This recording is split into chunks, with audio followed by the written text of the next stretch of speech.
Thank you so much for giving us the opportunity to talk a little bit about our research.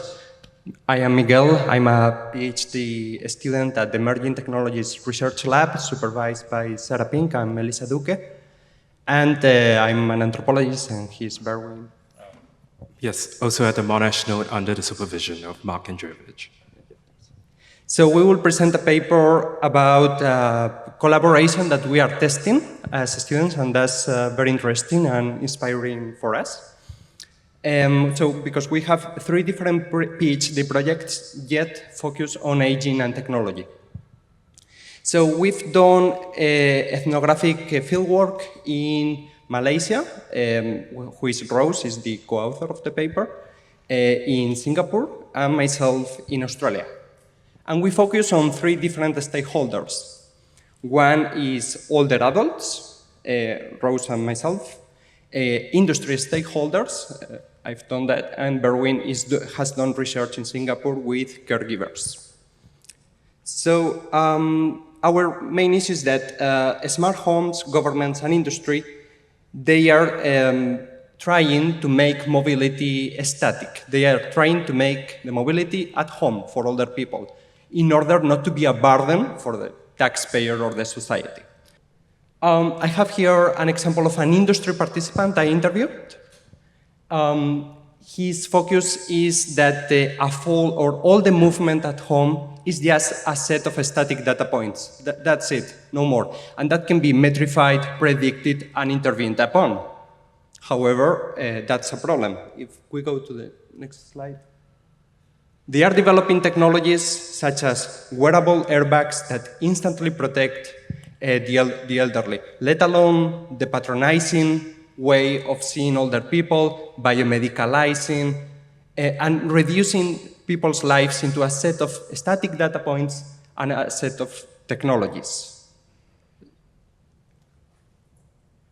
However, I have a very friendly participant I met in Melbourne.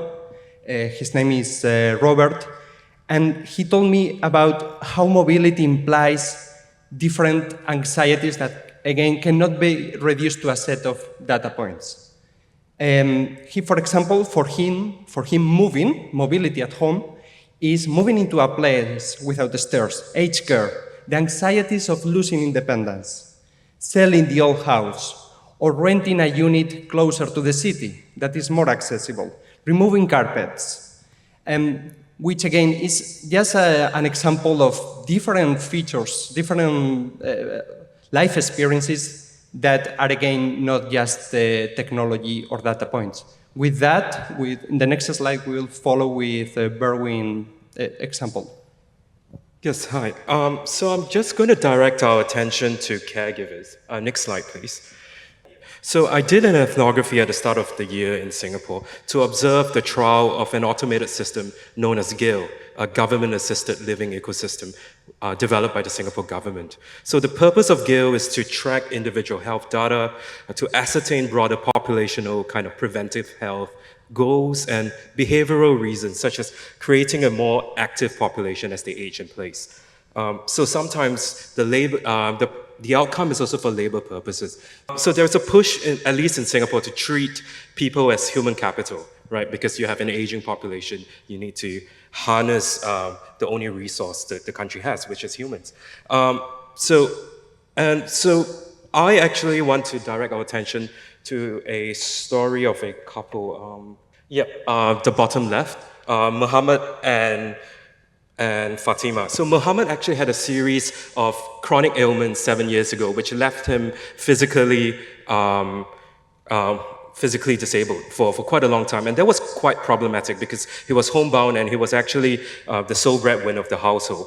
At my time of research, he was actually showing gradual signs of improvement, and that's why he was put on the trial to rehabilitate him, to hasten his recovery and to go back to work. The idea was that if he tracked his health data consistently, and if needed, there was real-time intervention by community care providers. He would continue to make good health-conscious decisions, and he would be able to nurse his health back and go to work. But in reality, Muhammad actually had limited or even zero knowledge of the system. And he didn't know how it worked. He didn't even know why he was selected for the trial. He never actually entered anything. His data wasn't tracked.